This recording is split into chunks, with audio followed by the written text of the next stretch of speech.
The Try Guys just posted a really candid update about the state of their streaming service, Second Try, and it's a really good opportunity to get an inside look at what running a successful streaming service as a creator looks like.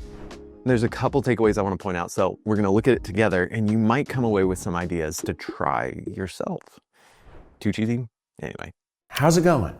Over the last 8 months, we have made 126 new videos on Second Try, and 49 were exclusive releases, meaning that we just made like a year's worth of stuff that you can only watch on Second Try. It's just so cool. We have full seasons of shows and like tons of different shows, and that is not something that you can do on YouTube. Exclusive content is a big driver, and the framing here, which is a year's worth, is actually really good because it kind of puts into perspective just how much they're getting as subscribers. So then what people wonder is like, what's popular on Second Try? Is it the same as what's popular on YouTube? And the answer is no. It's totally different and super interesting. This is a huge point. When you don't worry about algorithms and you can create for your audience, you might just be surprised by what pops off. And on the other hand, don't assume that making more of your most popular YouTube formats is what your paid audience wants to see. Let's dive back in. So one of the things we did wrong is we put almost all of our effort into Second Try. We kind of had to just to make those shows as good as they could be. But we didn't put our YouTube hats on and think about how things were going to perform on YouTube to reach more people so more people could find out about the cool stuff we're making on Second Try. As a result, our YouTube channel is not doing well. Okay. So I love this candid moment because as a creator, you're juggling all these different priorities. And when something new, big, and exciting like a streaming service comes along, you think, we've got to go all in on this just to make it work. When you're doing that, what ends up happening is that something else has to diminish. And that's what the Try Guys are kind of explaining here, is that they dug so hard into Second Try that they weren't able to focus as much on their YouTube channel. And so they can tell by the performance over there that things weren't going as well. The product you're selling might seem like it should get the majority of your attention, but as the Try Guys found out, the areas that are further up the funnel, like their YouTube channel, are just as essential too, because they're the ones that drive traffic to that product. And for our exclusive shows, we're gonna give you 1 to 2 episodes here on YouTube. We're gonna give you tons of clips throughout the whole season, but if you wanna watch the full season, the only way is over on Second Try. This is another pretty solid marketing technique for subscriptions platform.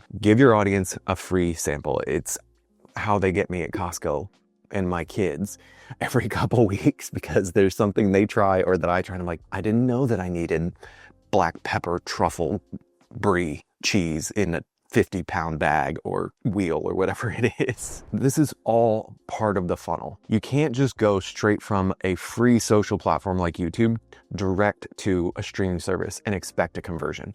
It's just not gonna work. But what you can do is you can say, okay, I give you all this content for free on YouTube.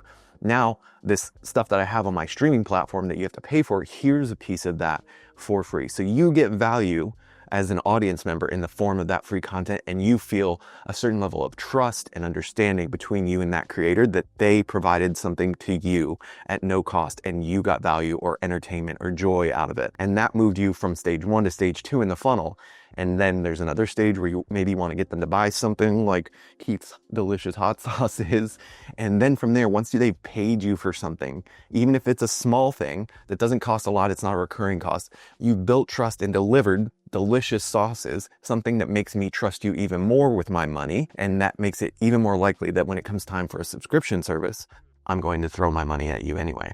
One of the best things we do are these big live tentpole events at the end of the year. And while it was a top 10, it actually didn't drive subscribers like we hoped it would. It means we probably can't afford to actually make live specials like that this year. Unless if we have enough people on Second Try, we can finally do what everyone's always been dreaming of.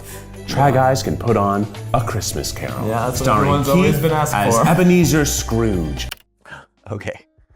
I actually love this strategy. I won't go so far as to say it's genius, but it's up there for sure. Because one thing I love about the videos so far is they're being incredibly candid about their experiences and what they've learned and sharing why they're making certain business decisions. You don't always get that with creators. You often are kept kind of in a shroud of mystery when it comes to why they make certain decisions. And the fact that they've chosen transparency here, I think is really valuable for me as an audience member. I've known about the Try Guys for feels like a decade, probably is at this point. So I've watched their content evolve. I've been a fan. I love the stuff, and getting to see behind the curtain, it makes me trust them a little bit more. And then the challenge to their viewers right at this part of things is really good in a way that creates urgency to sign up, because those are two of the most powerful tactics you have when it comes to marketing something: urgency and scarcity. So when you give people this sense of like, oh, I need to join soon so that they can begin planning this live show and I can be rewarded by seeing a ridiculous hilarity of Keith as Ebenezer Scrooge, it just makes that much more sense for me to go ahead and say, all right, let's be a part of making that happen this year. We have new apps coming, so if you have an LG or Vizio TV, we're gonna be on your TV. We're on a bunch of TVs. We also, if we're not on your TV for some reason, you can use your phone app and you can cast it. Don't just assume that people are gonna find your apps. It's pretty much a given that even if you go make a YouTube video and tell people to download your apps, that's only gonna cover like 10% of your audience, if that. So you need to talk about them consistently, guide people to the absolute best experience that you can, because apps are sticky, especially if it's a mobile app or a TV app that you ingrain into people's habits. They become very sticky and you become a part of people's daily routines, which means better watch time, better engagement, ultimately a better experience, which means they'll stay for longer, which ultimately in a subscription business means more money for the business. We brought back the 3-day free trial, so you can join, see if you like it. You can bounce if you don't, but I think you're gonna like it. Free trials, another great way to get people in the door, depending on the type of business you run. And 3 days is a really good length for entertainment subscriptions because it's enough time to try a couple series or a few videos, but it's short enough that they can't binge everything and then leave. Another option, if you're not into free trials, is offering a couple of free episodes on your platform. So while the Try Guys have said they're going to offer one free episode of some second try exclusives on YouTube, another option they could do is send people to their streaming service site and have an episode for free there, and then it auto plays into the next episode where they have to pay to subscribe to get access to that content. It achieves the same thing, and it hopefully also could get them logged in and using your website or apps, but you have a little more control over what they're watching for free and what that experience is like. Whereas on YouTube, if they watch the free content, the next suggested video might be for something completely different, like a Shark Week documentary. So just something to keep in mind. And to hype you up for all the cool stuff on Second Try, here's a sick ass trailer. Yeah, I love that. Trailers are a great way to build hype. You can put it on your YouTube channel, your sales page, social media.